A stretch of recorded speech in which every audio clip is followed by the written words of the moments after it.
The story exposes a secret society called the Illuminati. This shadowy group has a very real secret. It's a story of money, murder, and mystery right here in the Valley.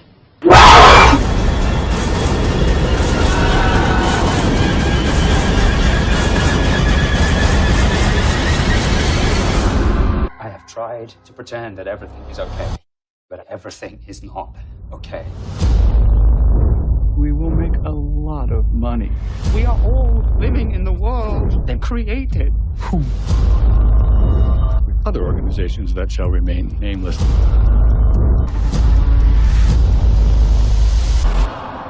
How far are you willing to go to change the world?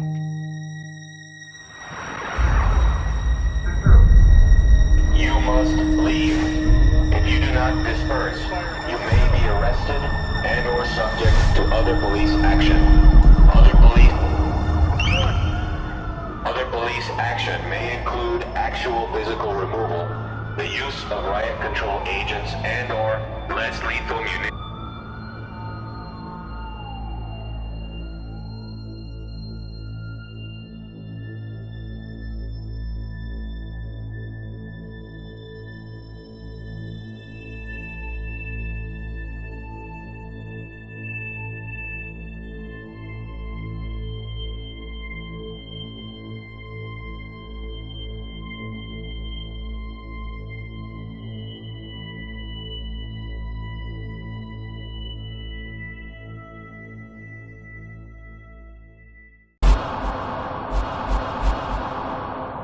How far are you willing to go to change the world? You had better wake up and understand that there are people who are guiding your life and you don't even know it.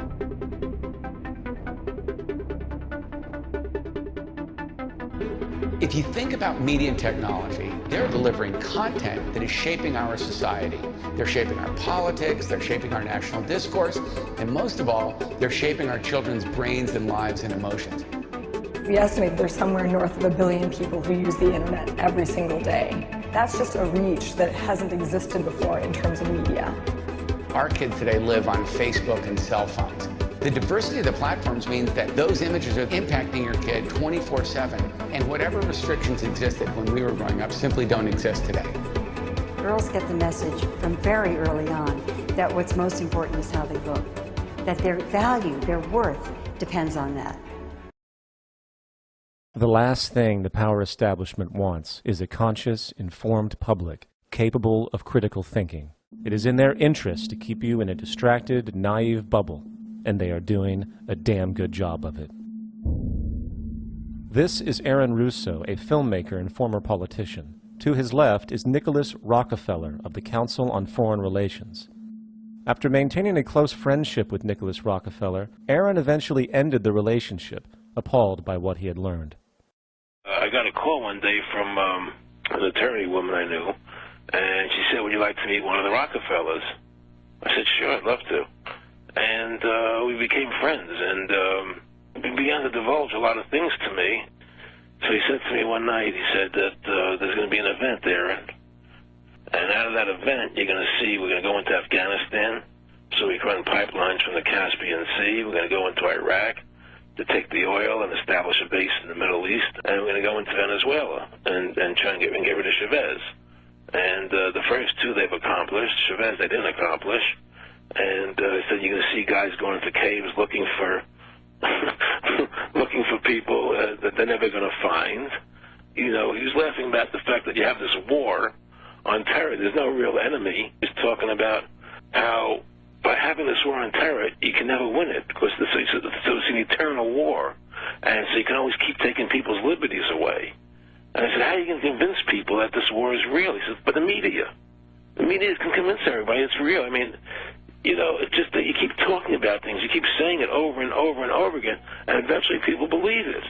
You know, you created the Federal Reserve in 1913 through lies. You create 9/11, which is another lie. Through 9/11, you're fighting a war on terror, and now all of a sudden you go into Iraq, which was another lie, and now they're going to do Iran. you know, and it's all one thing leading to another, leading to another, leading to another. Now, I would say, what are you doing this for? What's the point of this thing? You have all the money in the world you ever want. You have all the power. I said, you know, you're hurting people. It's not a good thing. And he would say, what do you care about the people for? Take care of yourself and you take care of your family. And then I said to him, what are the ultimate goals here? He said, the ultimate goal is to get everybody in this world chipped with the RFID chip and have all money be on those chips and everything on those chips. And if anybody wants to protest what we do or violate what we want, we just turn off their chip. How far will the sickness of power go? To what lengths will those in control go in order to maintain and preserve their positions? We have a Florida family who are really pioneers in a brave new world. They have volunteered to be the first ever to have microchip identification devices implanted into their body. After 9/11, I was really concerned with the security of my family. I wouldn't mind having something planted permanently in my arm that would identify me. George Orwell, in his famed and possibly prophetic work, 1984, stated, "Power is not a means, it is an end. The object of persecution is persecution. The object of torture is torture. The object of power is power." Today, symptoms of a surveillance society continue to grow as irrational fears of invisible enemies, coupled with rising economic instability, spread across the globe. It is under this guise of security that we can foreshadow a world where everyone is tracked, everyone is on camera, and everyone is subordinated. The most incredible aspect of all, such totalitarianism would likely not be forced upon the people. Rather, the people will demand it. For the social manipulation of society through the generation of fear and division has completely inhibited the culture. Most people still today think that all entertainment to do with movies, drama, is therefore nothing more than their entertainment. It never ever was that case. Of course, television can't perform such miracles as this, yet. But perhaps there's no harm wishing that it could. The greatest social messages are promoted through movies and drama, high drama, through the fixation of emotive sequences, emotional sequences, not logical, factual sequences, but pushing points across in an emotional way which register and fix in the mind. So emotional content is very, very important, rather than going through an actual discussion or an argument using logic and facts. There's no debate. And when you're being downloaded through fiction, your guard is down, the censor part of your brain is not in action. It isn't saying, yes, I agree with this, I disagree with that, as you would in a debate or a lecture. You're actually in an alpha state, being completely downloaded with new ideas. About 100 years ago, this big organization with many branches, they wanted to rule the world basically using Britain as a nucleus of a system, an embryo, which also was going to be joined with the US under the Anglo-American establishment, wrote about the kind of culture and the changes of culture over a 100-year period that they would actually design, implement and bring in. And H.G. Wells talked about it too. He talked about arenas. He says arenas could be put up across the world for sports, for instance. Now at that time, sports was something that children, school children were into. Adults became adults and got onto adult things. So it was unimaginable at the time that people could actually believe that there was even a need for adult sports and entertainment, never mind having arenas built across the world. But he said we can do this, and foist basically a sports culture for the males. Using a tribal system, we're all tribal to an extent. That's why we even bother to vote for a tribal leader. This is well understood. That's why we're supplied with these leaders. And because the average man was to become more disengaged from his own destiny as the expert class arose, it was decided that the males would get their outlet basically gradually becoming helpless as males through sports. Therefore, they'd have a tribal team they could identify with. They could cheer them on as they were winning. In their own personal lives, they were getting nowhere. They were getting disenfranchised, in a sense, as experts took over decision-making for them in all kinds of fields. So this was psychology at use, planned before they even implemented the sports. That's why they pay athletes these fantastic salaries. I was listening to the radio the other day. They just contracted to pay one player on one team $6 million a year. Can you believe this? And why is that? It's the Roman circus. What does the emperor do when the people become restive, and when the people are asking questions, and when the people don't like the policies of the emperor? He sends them to the circus. He creates a circus. He builds a giant coliseum. And he begins to throw the Christians to the lions. And he has great chariot races and football games and basketball games, all to keep the idiots preoccupied with things that don't mean anything in the scheme of the entire world, so that they don't have the time to learn what the truth is, so they don't ever get smart enough to learn how they're being manipulated, so they don't ever question the emperor.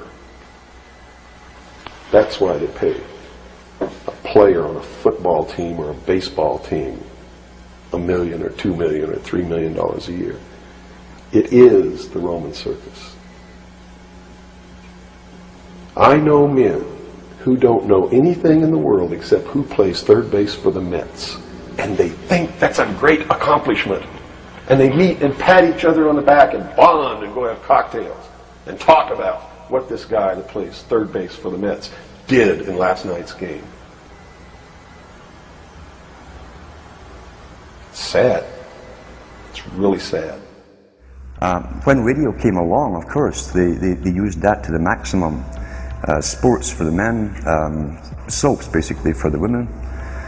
And then in came television, as I say, with its alpha state, its hypnotic state. And sure enough, around the 1960s, really, 50s and 60s, it took off. It really, really took off. And men became glued on Saturday nights to the sports shows.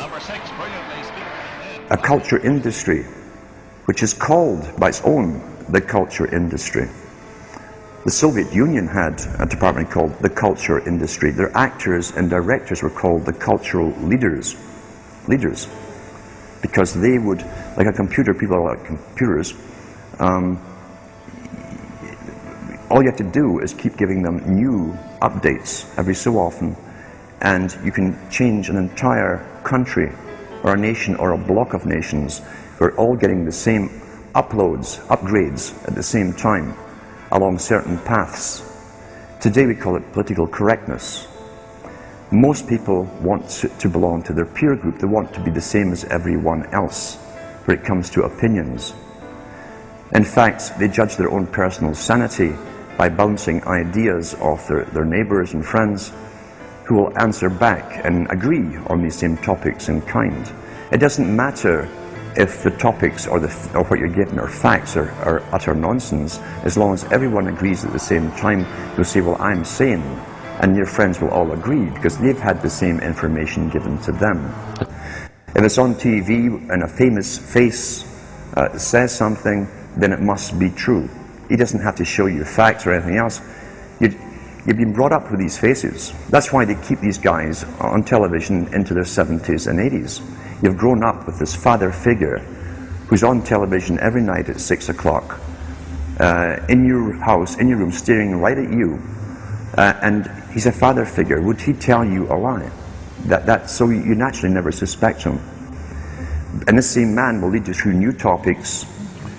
He'll introduce experts on the topics. They'll have a little summary at the end of every talk, and you are now left with the conclusion that's presented to you. You don't arrive at it, it's given to you, and it's good enough for you.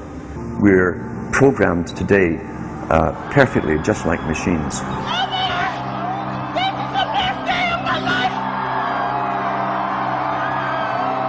We tie this in with the Brzezinski. Brzezinski said in 2 Ages, now this guy was way up with the NSA. He's a master geopolitician. He admits he works in 20, 50-year periods to do with geopolitics in other countries. But he said himself, the public will shortly be unable to think or reason for themselves. It was meaning by the form of information that was given to them, the type, the formulas that were in use then in the 1970s. He says, eventually they'll be unable to think or reason for themselves. And eventually, he said, they will expect the media to do all their thinking and reasoning for them. Well, that's happened today. That's why people today can't think outside of the programming from television. This is a scientific dictatorship which Bertrand Russell said, and the Huxleys said, both Aldous and Julian Huxley said they would bring in the scientifically controlled society. Well, now, in regard to this problem of the ultimate revolution, this has been very well summed up by the moderator. In the past, we can say that all revolutions have essentially aimed at changing the environment in order to change the individual. I mean, there's been the political revolution, the economic revolution, in the time of the Reformation, the religious revolution. All these aimed, as I say, not directly at the human being, but at his surroundings, so that by modifying the surroundings you did achieve, at one remove, an effect upon the human being. Today, we are faced, I think, with the approach of what may be called the ultimate revolution, the final revolution, where a man can act directly on the mind-body of his fellows. Well, needless to say, some kind of direct action on human mind-bodies has been going on since the beginning of time. But this has generally been of a violent nature. The techniques of terrorism have been known from time immemorial, and people have employed them with more or less ingenuity, sometimes with the utmost crudity, sometimes with a good deal of skill acquired by a process of trial and error, finding out what the best ways of using torture, imprisonment, constraints of various kinds. Well, it seems to me that the nature of the ultimate revolution with which we are now faced is precisely this, that we are in process of developing a whole series of techniques which will enable the controlling oligarchy, who have always existed and presumably always will exist, to get people actually to love their servitude. This is seems to me the ultimate in malevolent revolution, shall we say. And this is a problem which has interested me for many years, and about which I wrote 30 years ago a fable, The Brave New World, which is essentially the account of a society making use of all the devices at that time available, and some of the devices which I imagined to be possible, making use of them in order to, first of all, to standardize the population, to iron out inconvenient human differences, to create, so to say, mass-produced models of human beings arranged in some kind of a scientific caste system. A number of techniques about which I talked seem to be here already, and that there seems to be a general movement in the direction of this kind of ultimate revolution, this method of control by which people can be made to enjoy a state of affairs which, by any decent standard, they ought not to enjoy. This, I mean, the enjoyment of servitude. Is there any room in in a kind of society where these manipulations are not taking place for this type of entertainment or any type of entertainment at all? If people understand that a game is a game, football's a game. But let me tell you something. When 150 of the most powerful men and women in the world can meet in secret in Baden-Baden, Germany, and plot the fate of billions, and nobody even cares about it. But 6 football players go to lunch together, and it's in the headlines across the country. You have a reflection of the society in which that exists. And it is a sick, sick society that is doomed to self-destruction. So based on that scenario, there's some truth into what these men are looking at. Absolutely, and that's what makes me so sick, is that I'm trying to wake up a people who on a daily basis are proving the ones that I'm warning them about to be right. Mm-hmm. Well, so that even though a minority, there are people out there that you recognize are awake to this, if they don't do something about it, they will lose that ability to be free in that way. That's correct. Whether they might think, well, I don't need to worry about it because I know what I know and I'm fine. That's It doesn't right. work that way. There's a connection here to everything. That is correct. That is absolutely correct. A nation of people who are willing to send their sons and daughters that they profess that they love to a foreign country to die, and they use the excuse to themselves that they're sending them off to defend our country, and they know damn well that's a lie, are doomed. How far are you willing to go to change the world?